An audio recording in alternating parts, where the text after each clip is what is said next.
할렐루야, 할렐루야. 우리 한번 힘있게 아멘 하겠습니다. 할렐루야. 아멘. 예, 교회 와서 주님 만나러 왔는데 좀 이렇게 힘이 나야 되지 않습니까? 기운 없이 그렇게 있지 마시고 예배를 드리며 또 기쁜 가운데 서로 우리 예배 드리면 좋겠습니다. 오늘 우리는 출애굽기 4장 10절부터 17절까지 말씀 통해서 제목을 따라합시다. 나는 약하지만 주는 강하십니다. 나는 약하지만 주는 강하십니다. 주는 강하십니다. 마지막으로 한 번 더. 나는 약하지만 주는 강하십니다. 주는 강하십니다. 아멘. 아멘. 네, 우리는 약하지만 우리 주님은 전능하시고 우리 주님은 강한 하나님이십니다. 할렐루야. 여러분, 우리가 다 아는 한국과 일본의 유명한 피겨 스케이팅 선수가 있지 않습니까? 우리가 그 이름을 다 알죠. 우리나라에는 김연아 선수가 있고 일본에는 아사다 마오 선수가 있습니다. 이 두 선수가 이제는 다 은퇴했습니다. 전성기 시절 좋은 기량을 다 펼치고 좋은 그런 라이벌 구도를 형성하면서 우리에게 정말 기쁨을 많이 주었고 이제는 은퇴를 했습니다. 얼마 전에 뉴스를 보니까 이제는 결혼을 한다, 시집을 간다, 그런 뉴스도 나오더라고요. 우리나라에 김연아 선수 같은 피겨 스케이팅 선수가 나온 거 정말 대단한 일입니다. 일본은 우리나라 말고 일본은 스포츠의 기반이 잘 닦여 있습니다. 어릴 때부터 유망주를 발굴하고 선수들을 양육하는 시스템이 우리나라보다 훨씬 더 잘 갖춰져 있는 나라입니다. 그런 일본에 비해서 우리나라는 참 열악하죠. 참 열악한 환경이고 어쩌다가 실력 있는 선수가 나와도 이 선수를 제대로 뒷받침해줄 그런 어떤 환경이 잘 갖춰져 있지 못합니다. 이런 환경 속에서 김연아 선수가 나온 거 정말 대단한 일이에요. 특히 축구나 어떤 그런 유도나 이런 태권도나 이런 부분에서는 훌륭한 선수가 나와도 어떤 사회적 기반들이 잘 갖춰져 있지만 피겨 스케이팅은 정말 우리나라의 불모지였거든요. 제대로 된 선수가 나오지 못할 그런 환경 속에서 이 김연아 선수라고 하는 정말 걸출한 선수가 나온 거예요. 세계적인 선수가 나왔죠. 정말 대단한 일입니다. 저는 김연아 선수와 아사다마오 선수, 이제 우리가 그 두 선수를 알게 된 때부터 이 두 선수를 참 많이 비교를 했는데, 매스컴에서 참 많이 비교를 했는데, 김연아 선수와 아사다마오 선수는 출발부터가 달랐습니다. 아사다마오 선수는 일본의 유망주로서 어릴 때부터 국가에서 정책적으로 이 선수를 키운 거예요. 유망한 피겨 스케이팅 선수로 키웠습니다. 실력도 좋았습니다. 주니어 시절 때는 김연아 선수보다 기량이 월등했고 더 많은 메달을 획득했죠. 반면에 김연아 선수는 열악한 환경에서 선수 생활을 시작했습니다. 여러분 생각해 보십시오. 우리가 이 김연아 선수 때문에 피겨 스케이팅에 대해서 좀 관심을 가지지, 그전에는 피겨 스케이팅에 대해서 별로 관심도 없었습니다. 동계 스포츠 별로 관심이 없었단 말이죠. 그러다 보니까 제대로 된 빙상장도 없었죠. 그래서 이제 훈련을 해야 되는데, 우리나라에서 훈련할 때 여러 빙상 선수와 함께 빙상장 하나를 시간을 쪼개서 훈련한 거예요. 그걸 나누어 가지고 몇 시부터 몇 시까지는 피겨 스케이팅, 몇 시부터 몇 시까지는 스피드 스케이팅, 몇 시부터 몇 시까지는 아이스 하키, 이런 식으로 하나의 빙상장을 시간을 나눠서 쪼개서 훈련했습니다. 또 동계 스포츠 같은 경우에는 러시아로 많이 전지훈련을 가는데, 러시아로 전지훈련 갈 때도 제대로 된 후원도 없어서 자비로 훈련한 거죠. 자기 돈으로 비행기 티켓 구하고, 자기 돈으로 러시아의 코치 구하고, 자기 돈으로 러시아의 숙소와 빙상장을 구해가지고 그렇게 훈련했습니다. 그동안 우리나라는 피겨 스케이트에 유망한 선수가 없었고, 그래서 누구도 이 선수들을 제대로 후원하지 않았기 때문이지요. 하지만 그렇게 어려운 환경을 극복하고 주니어를 넘어서 이제 시니어 선수가 된 후로는 김연아 선수가 한 번도 시상대에 오르지 못한 대회가 없었다는 겁니다.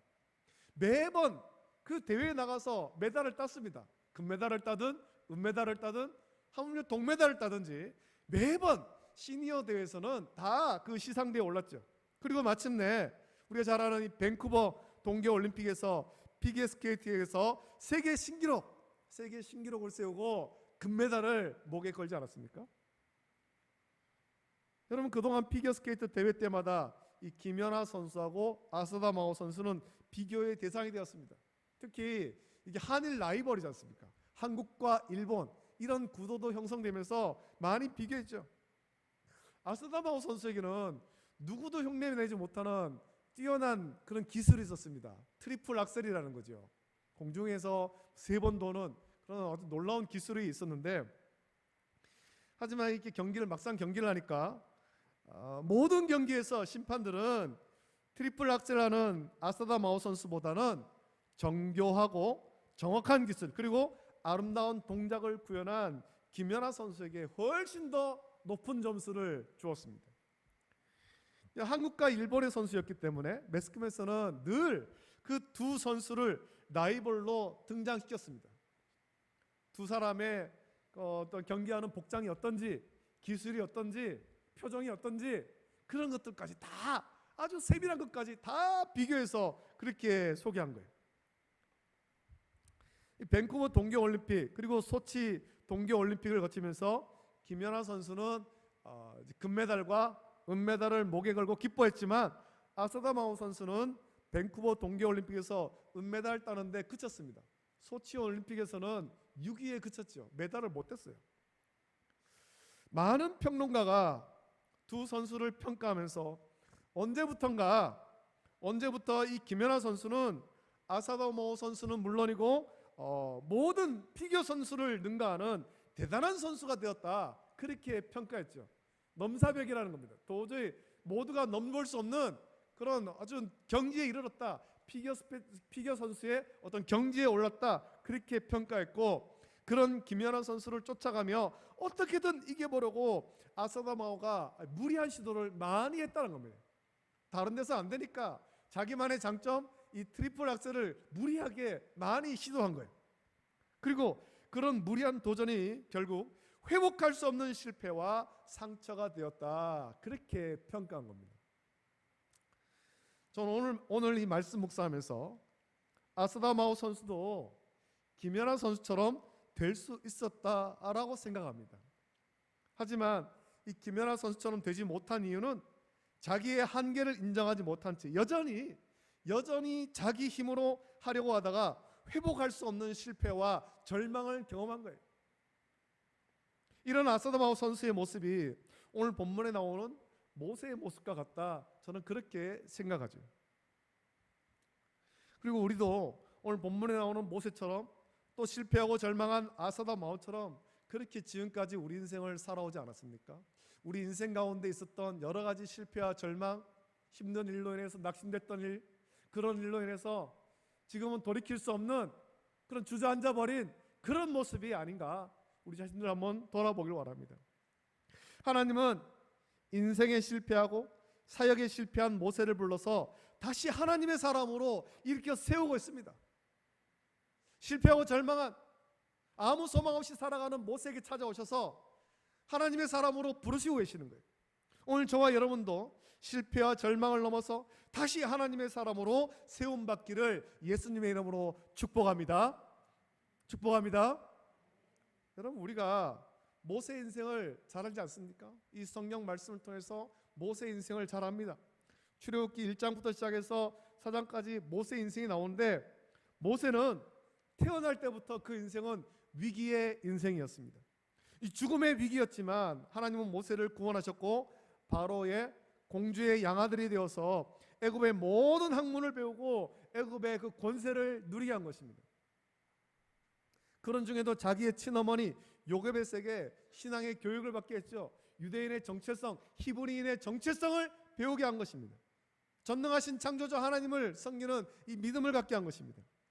자, 이렇게 장성한 모세는 늘 자기 동족을 구원하겠다라는 생각을 품던 중에 40세 때 그가 참 선한 마음으로 동족을 구원하려다가 그는 오히려 살인자가 되고 실패자가 되지 않습니까? 살인자가 되어서 광야로 도망갑니다. 그리고 광야에서 40년을 아무것도 가진 것이 없이 그저 장인의 양떼라 치면서 소망 없이 살아갈 때 하나님께서 모세를 불타는 떨기나무 가운데 부르시는 거예요. 그 가운데서 부르신 거죠. 그리고 이스라엘 백성을 애굽에서 건져내어 하나님께서 약속하신 땅 그 가나안으로 인도할 사명을 지금 모세에게 주고 계시는 것입니다. 내가 너를 불러서 이스라엘 백성들, 내 백성을 구원하는 이 일을 맡기겠다. 너는 내가 맡기는 이 사명을 맡아라, 감당해라 말씀하시는 거예요. 여러분, 이 사명을 받을 때 모세의 마음이 어땠겠습니까? 야, 드디어 내가 일할 때가 왔구나. 막 가슴이 벅차고 할 수 있다는 자신감이 막 넘쳤겠습니까? 드디어 내가 일할 때가 되었다. 내가 지난 40년 동안 광야에서 칼을 갈았다. 이 날만을 기다리면 내가 칼을 갈았다. 그랬겠습니까? 말씀 보면 전혀 그렇지 않지 않습니까? 오늘 본문 보면 하나님 주신 사명을 두려워하고 어떻게든 이 사명을 맡지 않으려고 이런저런 핑계를 댑니다. 아, 하나님, 난 못합니다. 내가 이제 뭐 80세나 됐는데 나 이제 못합니다. 나는 입이 둔하고 말을 잘 못하고 입이 뻣뻣한 사람입니다. 이런저런 핑계를 대죠. 모세는 먼저 자기는 말을 잘하지 못하는 자다 그렇게 핑계댑니다. 입이 뻣뻣하고 혀가 둔한 자다 그렇게 지금 핑계대고 있는 거예요. 내가 바로 앞에 서서 하나님 말씀 전해야 되는데 나는 말을 잘 못하고 입이 뻣뻣해서 혀가 둔해가지고 할 말을 못합니다. 그 앞에 서서 말 더듬고 그게 뭐 하는 거겠습니까? 난 못합니다. 여러분, 지금은 우리 자녀들 뭐 그런 학원에 잘 보내지도 않고 그런 학원이 거의 없어졌습니다만 제가 어릴 때, 또 여러분 어릴 때 그런 학원이 많이 있었죠. 동네마다 웅변 학원이 상당히 많이 있었습니다. 그곳에서는 자신감을 가지고 많은 사람 앞에서 논리적으로 말하는 훈련을 시켰습니다. 이 연사 이러면서 훈련시키잖아요. 요즘에는 웅변 학원은 없어지고 스피치 교정 학원이 많이 생길 것 같아요. 스피치 교정 학원. 이 무슨 말이든 어떤 말을 해야 될 때 또박또박 논리 정연하게 해서 내가 하는 말을 상대방에게 정확하게 전달하는 그 훈련을 합니다. 보통 이 스피치 교정 학원에 누가 가냐면 아나운서 지망생들, 내가 아나운서 하고 싶습니다. 혹은 기자 하고 싶습니다. 이런 사람들이 갑니다. 거기에 가서 말을 또박또박 잘 전달하는 그런 훈련을 하는데 목사들도 이런 학원을 이용하는 사람이 많습니다. 저도 저희 같이 이제 모여가지고 성경 공부하는 목사님들 모여가지고 한번 이런 훈련 한 적이 있었어요. 똑같이 그런 하는 거죠. 볼펜 입에 물고 말하는 훈련, 언어를 정확하게 전달하는 이런 훈련 한번 해봤습니다. 목사도 이 강단에서 말씀을 선포해야 되기 때문에 성도에게 말씀을 선포하는데 성도에게 정확한 발음으로 정확한 의미를 전달해야 되기 때문에 목사님들 중에서 이런 스피치 교정학원 이용하는 사람들이 꽤 있습니다. 여러분, 모세가 정말 말을 잘하지 못하고 그가 입이 뻣뻣한 사람이겠습니까? 정말 대중 앞에 서서 말을 제대로 못하는 사람, 말할 자신이 없는 사람, 그런 사람이겠습니까? 뭐 그럴 수도 있지만 모세를 보십시오. 40세 때까지 모세가 어떤 환경에 있었던가? 모세는 당시 세계 최고의 학문을 배우고 지도자의 훈련 받은 사람이에요. 40세 때까지 지도자의 훈련을 받았습니다. 바로의 후계자가 되지는 못하겠지만 계속해서 바로의 공주의 양아들로 있었다면 그는 애굽에서 상당한 그런 위치에 올라갈 수 있는 사람이죠. 지도자의 자리에 갈 수 있는 사람이었습니다. 그런 사람에게 이런 훈련하지 않겠습니까? 대중 앞에 서서 자신 있게 말한 사람, 말의 권세를 가지고 말할 수 있도록 그런 훈련하지 않겠습니까? 자신감을 가르치지 않겠습니까? 그의 말 한마디에 사람들이 벌벌 떨도록 훈련하지 않겠습니까? 이런 훈련을 받았던 사람이 모세예요. 또 바로의 공주의 양아들이었기 때문에 모세는 바로의 자녀들과도 같았던 거예요. 권세를 가진 거죠. 권세를. 모세도 친아들은 아니지만 바로의 공주의 양아들로서 똑같은 교육을 받았죠. 모세는 말을 잘하지 못하는 사람이 절대 아닙니다. 그는 입이 뻣뻣한 사람이 아니란 말이죠. 말을 척 잘할 수 있는 사람이에요. 모세가 하나님께 이렇게 말하는 이유가 있지 않습니까? 그의 인생 가운데 큰 실패를 맛보았죠. 40세 때 그 큰 실패를 경험한 후에 하나님 주신 사명 받기를 두려워했기 때문입니다. 또 실패하면 어떻게 할까? 두려워한 거죠.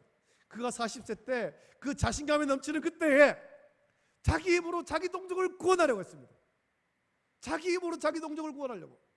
자기 동족이 그 애굽의 어떤 그런 감독관에게 고통받는 것을 보면서 자기 동족을 구원하려고 쳤는데 그만 감독관이 죽었죠. 그 다음 날도 나갔을 때 자기 동족끼리 싸우는 것을 보고 그들을 말릴 때 나도 죽이려고 하느냐, 그 말을 들으면서 두려움에 빠진 거예요. 일이 탄로 났구나, 내가 살인자라는 것이 드러났구나, 두려워하면서 떠나간 겁니다. 자기 힘으로 동족을 구원하려고 했지만 실패했어요. 실패. 그의 인생 가운데 큰 실패죠. 이 실패 때문에 지금 하나님께서 모세를 불러서 사명을 주실 때 내가 또 실패하면 어떡하는가, 내가 백성에게 갔는데 백성들이 나를 외면하면 어떡하나, 바로가 나를 무시하면 어떡하나 두려워하는 거예요. 여러분, 두려움은 우리를 모든 일에서 실패자로 만듭니다. 많은 사람 앞에 서기를 두려워하고 그렇게 할 때 우리를 실패자로 만드는 거예요.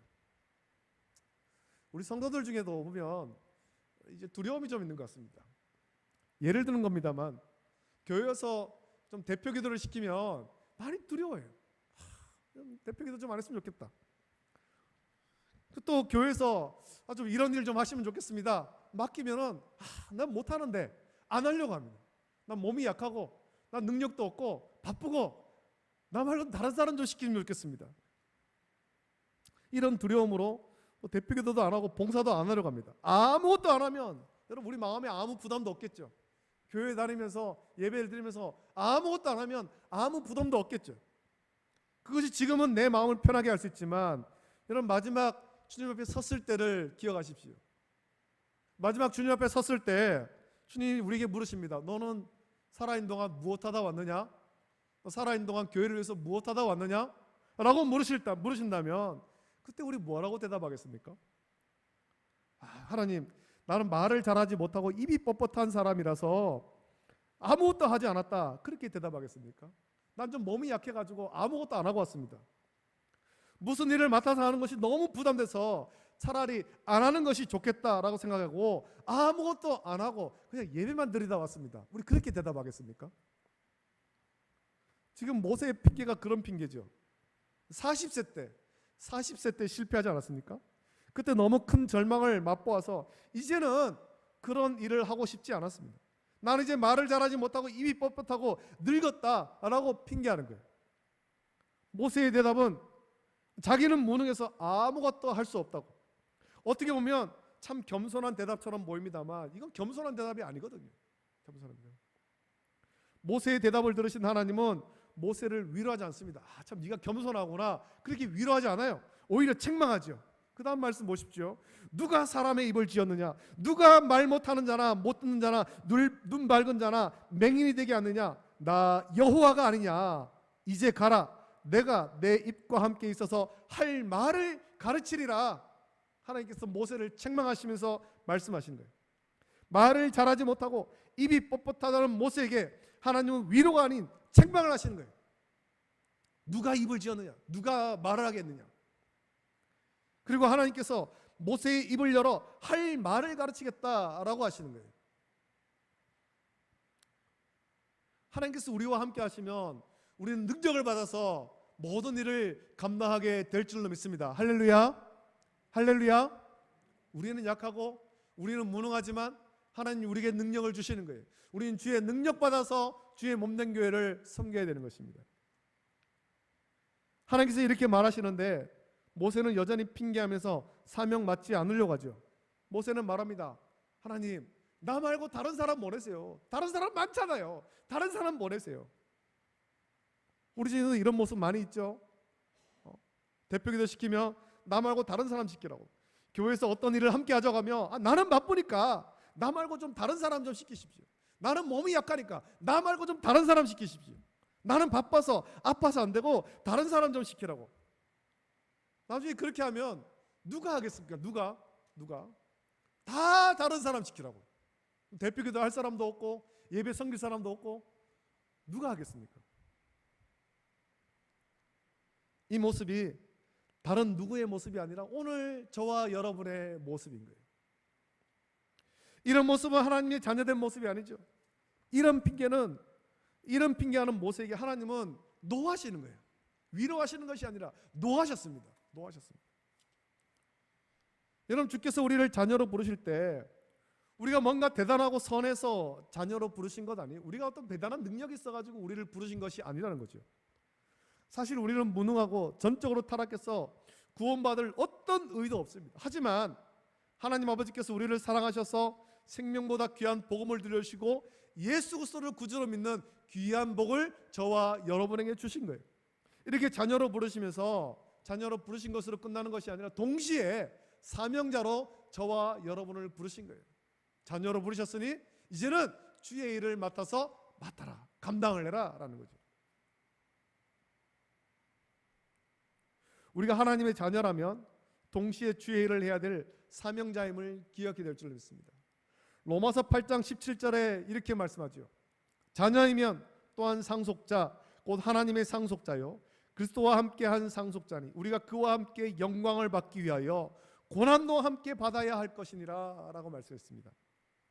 하나님 나라를 상속받는데 주님과 함께 영광 받기 위하여 고난도 함께 받아야 된다, 그렇게 말씀합니다.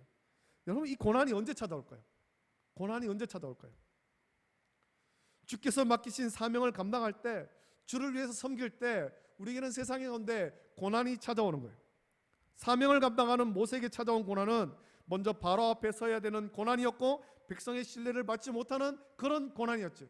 하나님 말씀을 전하지만 바로가 거부하는, 핍박받는 그런 고난이 있었다라는 겁니다. 광야 40년을 지나면서 계속해서 백성들은 모세를 신뢰하지 않았고 모세의 말에 불순종했고 모세가 전하는 하나님 말씀을 제대로 듣지 않았습니다. 백성들을 이끌고 가는 그 40년이 얼마나 힘든 과정이었겠습니까? 하지만 사명 감당하기 위해서는 이런 고난도 겪어야 되는 거예요. 우리가 하나님의 자녀가 되어서 하나님 나라를 상속받는 상속자가 되었고 상속자가 되었기 때문에 우리는 고난도 함께 받아야 되는데, 주께서 맡기신 사명을 감당할 때 여러분 이런저런 어려움이 찾아옵니다. 먼저는 마음에 큰 부담으로 찾아오기도 하고 나의 건강과 또 시간과 물질을 사용해야 되는 일도 있습니다. 사명자로서 사람에게 미움받기도 하고 때로는 오해받기도 하는 거예요. 이런 일을 저와 여러분이 피할 수 있으면 얼마나 좋겠습니까? 이런 고난 없고 이런 부담 없이 그냥 마음 편하게 교회 와서 예배만 드리고 가면 얼마나 좋겠습니까? 그래서 많은 사람이 자녀가 되었지만 사명자가 되려고 하지 않는 거예요. 여러분, 오늘 많은 사람들이 때로는 어떤 이동하는 일이 있어서 다른 교회를 찾게 될 때, 새로운 교회를 찾게 될 때 어떤 교회를 찾습니까? 가서 내가 많이 섬길 수 있는 그런 교회를 찾는 것이 아니라 그냥 조용히 가서 예배만 드리고 나올 수 있는 그런 교회, 부담 없이 예배만 드릴 수 있는 그런 교회를 자꾸만 찾아요. 그런 교회. 우리가 그렇게 해서는 안 되죠. 우리가 주의 자녀이면, 상속자이면 또한 고난도 같이 받아야 되는 거예요. 자녀이면 상속자이기에 그와 함께 영광 받기 위해서 우리는, 저와 여러분, 고난도 같이 받아야 되는 것입니다. 사명의 부담을 가져야 되는 거예요. 우리 사명자로서 힘들고 두렵고 분함되는 그런 고난을 이기게 되려면 그럼 어떻게 해야 될까요? 여러분, 모세는 40세 때 자기 힘으로 하려다가 실패했습니다. 그것이 트라우마가 되어서 80세가 될 때까지 아무것도 하지 못한 채 그 광야에서 소망 없이 살지 않습니까? 하지만 하나님은 우리가 사명자가 되기를 원하십니다. 우리가 하나님의 온전한 사명자가 되는 것은 오직 전능하신 하나님과 함께 할 때 가능한 거예요. 내 힘으로 하는 것 아닙니다. 내 힘으로 사명자가 되는 것 아니에요. 전능하신 하나님을 의지해서. 지난주에 말씀 묵상하면 성령의 충만함 받으면 우리는 온전한 사명자가 되는 것입니다. 할렐루야. 여러분, 말을 잘하지 못하고 입이 뻣뻣하다고, 그래서 실패가 두렵다고 핑계하는 모세에게 하나님께서 주신 말씀을 보십시오. 하나님은 이렇게 말씀하죠. 이제 가라. 내가 내 입과 함께 있어서 할 말을 가르치리라. 또 뒤에 나온 말씀 보면 너는 그에게 말하고 그의 입에 할 말을 주라. 내가 내 입에 내 입과 그의 입에 함께 있어서 너희들이 행할 일을 가르치리라. 그가 너를 대신하여 백성에게 말할 것이니 그는 내 입을 대신할 것이요 너는 그에게 하나님같이 되리라 말씀하고 있습니다. 이 말씀이 무슨 말씀입니까? 하나님께서 모세와 함께 하시겠다. 하나님께서 모세에게 능력을 주시겠다라는 거죠. 이것을 좀 더 쉽게 이야기하면 하나님께서 모세에게 성령을 주시겠다라는 거예요. 여러분, 우리가 온전한 사명자가 되려면 하나님의 능력을 덧입어야 됩니다. 할렐루야, 할렐루야. 하나님 능력을 덧입어야 되죠. 다른 말로 하면 성령의 충만함이죠. 성령이 나를 지배하면 우리는 권능을 받아서 주께서 주신 모든 사명, 그것이 크든지 작든지 모든 사명에 충성을 다해서 섬기게 되고 그런 섬김으로 하나님께 온전한 영광을 돌리게 되는 것입니다. 지난주에도 말씀드렸습니다만 성령의 충만함 받아야 우리가 온전한 성도가 되고 온전한 교회가 되는 것입니다. 그리고 온전한 사명자가 되는 거죠. 지금 서점에 가면 박세니 작가가 쓴 멘탈을 바꿔야 인생이 바뀐다라는 책이 베스트셀러 코너에 있습니다. 저도 이 책을 사서 이제 읽어봤는데 그 책 내용 중에 박세니 작가가 이렇게 말한 것이 있습니다. 우리 인생이 바뀌려면 열정이 중요하다고 하면서 열정의 어원을 풀어주는 그런 내용이 있습니다. 제가 그 내용을 잠깐 읽어드릴게요. 열정은 영어로 enthusiasm인데 라틴어 N은 영어의 전치사 in, 데오스는 고대 그리스어 신을 뜻한다. 즉 열정이란 신 안에 있다는 말로 신이 되다라는 의미다라고 소개합니다. 그러면서 질문하기를 이렇게 말하죠. 당신 안에는 신이 있는가? 아니, 내면의 신은 모두 있으니 그것을 꺼내어 봤는가? 또는 꺼내려고 노력을 해봤는가? 못했다 하더라도 괜찮다. 아직 그 방법을 모르고 결심하지 못하고 시간과 노력을 온전히 투자하지 못했을 뿐이다. 성공하고 싶다면 하루빨리 내면의 신의 모습을 꺼내기 위해 제대로 노력해야 된다. 지금부터 의미를 깊이 새기고 훈련을 한다면 당신은 예전보다 훨씬 더 빠르게 신의 모습을 꺼낼 것이고 미래에 더 강한 존재가 될 것이다 라고 썼습니다. 저는 이 책을 읽으면서, 이 부분을 읽으면서, 이분이 예수님을 믿는지는 모르겠습니다만 이분이 말한 이 부분 우리가 이해할 때는, 저는 이해할 때 이것이 성경에서 말하는 성령 충만이다 라고 생각한 거예요. 우리 안에 있는 신, 우리 안에 역사하시는 성령을 꺼내는 것, 성령이 우리를 통해서 역사하시는 것, 그럴 때 우리는 능력 있는 사명자가 되죠. 우리는 전적으로 무능하고 전적으로 타락했습니다. 우리는 말을 잘하지 못하고 입이 뻣뻣한 사람이에요. 저도 말을 잘하지 못하고 입이 뻣뻣하죠. 그래서 우리는 날마다 넘어지고 깨어지고 실패하는 것입니다. 우리 힘으로는 아무리 일어서려고 해도 깊은 실패와 절망 속에서 헤어나올 수가 없다라는 것입니다. 이런 실패와 절망감으로 두려움에 눌리면 저와 여러분은 아무것도 할 수 없습니다. 하나님은 우리가 이런 실패와 절망으로 두려움에 눌린 자리에서 일어나기를 원하시는 것입니다. 작은 일이라도 충성하는 착하고 충성된 사명자가 되기를 원하시는 거예요. 그것을 위해서 하나님께서는 우리와 함께 하시겠다, 우리의 성령을 부어주시겠다 말씀하신 거예요. 우리 하나님은 전능하신 창조주시며 지금도 온 세상 만물 모든 나라와 사람을 통치하십니다. 그 하나님께서 말씀하십니다. 누가 사람의 입을 지었느냐? 누가 말 못하는 자나 못 듣는 자나 눈 맑은 자나 맹인이 되게 하느냐? 나 여호와가 아니냐? 이제 가라. 내가 내 입과 함께 있어서 할 말을 가르치리라. 하나님께서 말씀하십니다. 여러분, 지금까지 모세처럼, 이때의 모세처럼 직분과 사명을 감당하지 않으려고 핑계를 대셨습니까? 어떻게든 사명 맡지 않으려고 나 말고 다른 사람 시키라고 하면서 빠져나가셨습니까? 여러분, 그것은 하나님께 책망받을 일이에요. 우리는 다 무능해요. 저와 여러분 다 무능하죠. 우리 힘으로 아무것도 이룰 수 없습니다. 지금까지 우리 힘으로 하려고 했던 모든 일들이 다 실패했죠. 이제는 내 힘으로 하려고 하지 마십시오. 실패와 절망의 부담을 내려놓고 전능하신 창조주 하나님을 의지하는 저와 여러분 되시기를 예수님의 이름으로 축복합니다. 우리 안에 계신 성령께서 우리를 통해서 역사하실 때 순종하십시오. 내가 일하는 것이 아니라 우리 안에 계신 성령께서 우리를 통해서 일하실 것입니다. 하나님 주신 직분과 사명이 부담된다고 피하려고만 했던 이 교만한 마음 버리고 온전히 회개하며 나는 약하지만 하나님은 강하심을 선포하면서 이제는 우리 안에 거하시는 성령에 온전히 의지하며 맡겨진 사명을 잘 감당하는 주님이 기뻐하시는 착하고 충성된 성도가 다 되기를 예수님의 이름으로 축복합니다. 아멘. 우리 시간에 이 말씀을 기억하면서 이 찬양 같이 부르고 기도하기를 원합니다. 우리는 다 약합니다. 우리는 하루하루 살아가면 다 힘겨워합니다.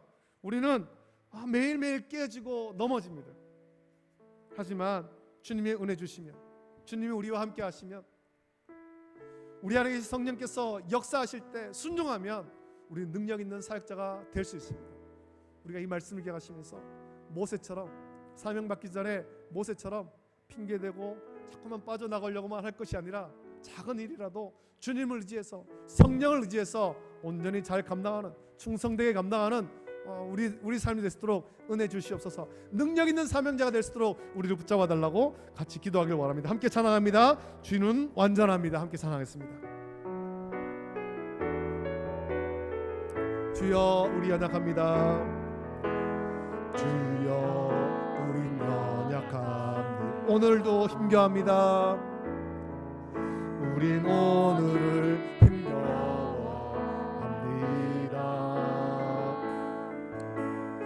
믿으며 살기에 부족합니다. 우린 연약함. 주여 우리 넘어집니다. 주여 우린 넘어집니다. 오늘 하루 또 실수합니다. 주의 긍휼을 구하는 죄인입니다. 주만 바라본 한없는 주님의 은혜, 한없는 주님의 은혜, 온 세상 위에 넘칩니다. 가릴 수 없는 주 영광, 온 땅 위에 충만합니다. 주님 하는 일이니 우린 그를 따라갑니다. 그날에 우릴 이루실 주는 완전한 한없는 주님의 은혜, 한없는 주님의 은혜, 온 세상 위에 넘칩니다. 가릴 수 없는 주 영광, 온 땅 위에 충만한 주님만을 이기리 오시니, 주님만을 이기리 우린 그길 따라갑니다. 그날에 우릴 이루실 주는 완전합니다. 이 시간에 함께 기도하겠습니다. 이 시간에 함께 기도할 때 부름받을 때 모세와 같이 우리가 주님께 직분을 받고 또 사명 받았음에도 불구하고 우리가 주님의 일을 맡아야 될 때 우리가 나는 못한다, 나는 이 일을 못하고 좀 다른 사람 했으면 좋겠다, 그렇게 핑계대며 빠져나가려고만 하지 않았습니까? 그런 모습들 다 회개하고 어떤 일이든 내가 잘하든 못하든 다 감당하겠습니다. 주님 말씀이 오니 순종하겠습니다. 주님 내게 능력 주시옵소서, 성령 주시옵소서. 어떤 일이든 맡아서 감당할 수 있는 사명자가 되길 원합니다. 주님께 칭찬받는 종이 되길 원합니다. 주님 내게 성령 부어주시고 능력 부어주시고, 그래서 우리가 다 사명자가 되어 우리 가정을 온전히 세우고 교회를 온전히 세울 수 있도록 은혜 달라고 이전에 간절히 합심하여서 함께 기도하겠습니다. 좋으신 아버지 하나님, 사랑과 은혜를 감사드립니다. 아버지 하나님, 오늘 우리를 주의 인도하심을 감사함을 드립니다. 오늘 말씀 주심을 감사함을 드립니다. 아버지 하나님, 우리가 이 말씀 묵상합니다. 아버지 하나님, 하나님께서 모세를 사명자로 부르십니다. 아버지 하나님, 이스라엘 백성들을 아버지 하나님 그 애국에서 아버지 하나님 끌어내어서 약속하신 가나안으로 인도하는 이 귀한 사명을 주실 때, 모세는 아버지 하나님 40세 때 자기 힘으로 하려다가 실패했던 그 일들을 기억하며 아버지 하나님 주님 사명을 맡지 않으려고 합니다. 아버지 하나님, 입이 둔하고 말을 잘하지 못하고 입이 둔하고 혀가 뻣뻣하다고 아버지 하나님 자기 말고 다른 사람 시키라고 아버지 하나님 그렇게 핑계할 때 하나님께서 말씀하십니다. 누가 사람의 입을 지었느냐, 누가 아버지 하나님 그 말 못하는 자라, 아버지 하나님 내기느냐, 아버지 하나님 밝히 보는 자라 아버지께서 만드셨느냐. 아버지 전능하신 하나님 의지하게 주시옵소서. 하나님이 우리와 함께 하시고 하나님이 능력 주시며 아버지 하나님 모든 일을 잘 감당할 수 있는데, 아버지 하나님 그동안 주님을 의지하지 못한 채 내 힘으로 하려고 하다가 실패하고 절망하고 좌절하고 깨어지고 넘어졌습니다. 아버지 하나님 불쌍히 주시옵소서.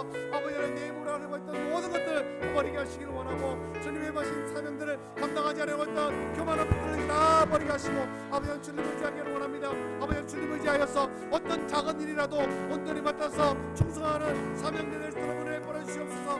우리가 아버지 하나님 작은 일에 충성하는 사명자가 되어서 우리 가정을 바로 세우고 교회를 온전히 세워나갈 수 있도록 은혜를 보내주시고, 마지막 주 앞에 섰을 때 착하고 충성된 종이라고 아버지 하나님 칭찬받는 우리 모습을 낼 수 있도록 은혜를 보내주시기를 원합니다. 우리의 성령을 충만해 주시고 주님께서 우리 함께 하셔서 모든 일들을 온전히 감당할 수 있는 모든 사명자 될 수 있게 하시고, 우리 교회 그런 사명자가 차고 넘칠 수 있도록 은혜를 부어주시기를 간절히 소원하옵나이다. 감사합니다. 있습니다.